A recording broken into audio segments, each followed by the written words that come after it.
नमस्कार, सुस्वागतम, वेलकम, अभिनंदन। महाशिवरात्रि की कथा।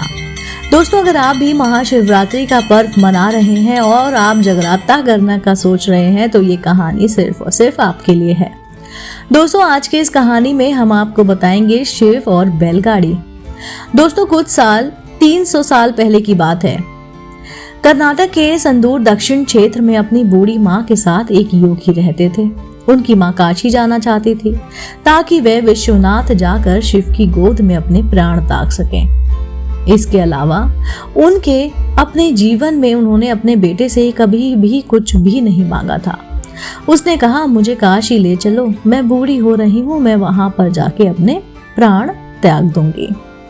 योगी ने अपनी बूढ़ी माँ का दक्षिण कर्नाटक के जंगलों से होते हुए काशी के लिए एक लंबी यात्रा करनी शुरू कर दी। वृद्ध होने के कारण उसकी माँ का स्वास्थ्य बिगड़ गया तो उन्होंने अपनी माँ को कंधे पर उठा लिया और जाहिर तौर पर कुछ समय पश्चात वह कमजोर महसूस करने लगा। उसके पास शिव से याचना करने के बजाय और कोई भी चारा नहीं बचा। उन्होंने याचना की, हे शिव, मुझे मेरे इस प्रयास में विफल मत होने देना। बस यही एक चीज है जो मेरी माँ ने मुझसे मांगी है। कृपा करके मुझे इसे पूरा करने का अवसर प्रदान करना। मैं इन्हें काशी ले जाना चाहता हूँ। हम वहां पर सिर्फ आपके लिए ही आ रहे हैं। कृपया मुझे ताकत दे प्रभु। तब जैसे ही उन्होंने चलना शुरू किया तो पीछे से एक घंटी की आवाज सुनाई दी, जैसे कोई बैलगाड़ी आ रही हो। उन्हें धुंध से उभरती हुई एक बैलगाड़ी दिखाई दी जिसे एक बैल सींच रहा था, जो थोड़ा सा अजीब था क्योंकि एक बैल वाली बैलगाड़ी छोटे रास्ते के लिए होती है। जब सफर लंबा हो और जंगली इलाके हो और जंगली इलाके से होते हो आपको जाना हो तो वहां पर 2 बैलगाड़ी ही खींचती है। पर जब आप थके होते हो तो ऐसी बारीकियों को कहाँ परवाह करते हो कि क्या हो रहा है, क्या सही है और क्या गलत। गाड़ी जैसे ही नजदीक आई पर वे चालक को नहीं देख पाए क्योंकि चालक लबादे में था और बाहर उसके धुंध था। मेरी माँ बीमार है, हम आपसे सहायता मांगते हैं। क्या हम आपकी खाली गाड़ी में बैठ सकते हैं? हमें यात्रा तय करनी है, उन्होंने कहा।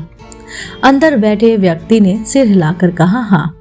वे दोनों गाड़ी में बैठ गए और बैलगाड़ी आगे चलने लगी। कुछ समय बाद योगी का ध्यान उस बैलगाड़ी वाले पे गया।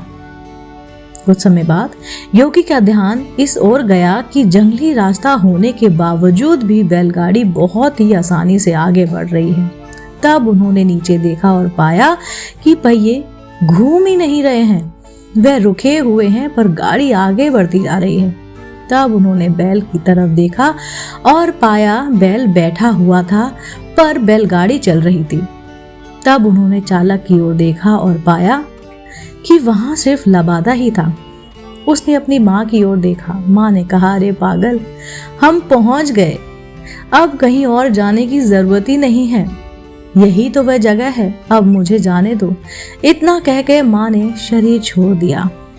बैलगाड़ी और चालक सब विलीन हो गए। योगी अपने गांव लौटा। लोगों ने सोचा, यह इतनी जल्दी कैसे लौट आया? ये अवश्य ही अपनी माँ को कहीं पर छोड़ आया है, कहीं पर फेंक आया है या कुछ तो करके आया है। यह उसे काशी तो नहीं ले गया। उन्होंने उसे पूछा, तुम अपनी माँ को कहाँ पर छोड़कर आए हो? उसने उत्तर दिया, हमें वहां जाना ही नहीं पड़ा, शिव खुद आए थे हमारे लिए। क्या बकवास है, लोगों ने कहा। योगी ने उत्तर दिया, मुझे फर्क नहीं पड़ता कि आप लोग क्या सोचते हो या क्या सोचोगे, वे आए थे हमारे लिए और ये बात सच है। मेरा जीवन ज्योतिर्मय हो गया, यह मैं अपने अंतर में जानता हूँ। अगर आप नहीं मानते हैं तो आप जाने। तब उन्होंने पूछा, ठीक है, हमें कुछ ऐसा दिखाओ कि हम माने कि तुम्हें सच में शिव ने देखा और तुम शिवजी से मिले और वे सच में तुम्हारे लिए आए थे। योगी ने कहा, मैं नहीं जानता, मैंने उन्हें नहीं देखा, मुझे सिर्फ एक लबादा दिखा, वहां कोई चेहरा नहीं था, वहां पर कुछ भी नहीं था, सब कुछ खाली था। अचानक सब ने देखा कि एक कि वह खुद वहां पर नहीं थे। अचानक सबने देखा कि वह खुद वहां पर नहीं थे, सिर्फ उनके कपड़े ही दिखाई पड़ रहे थे।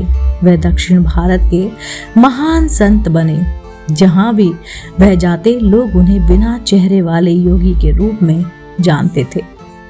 दोस्तों, उम्मीद करती हूँ आपको महाशिवरात्रि के महापर्व पर ये शिव और बैलगाड़ी की कथा जरूर पसंद आई होगी।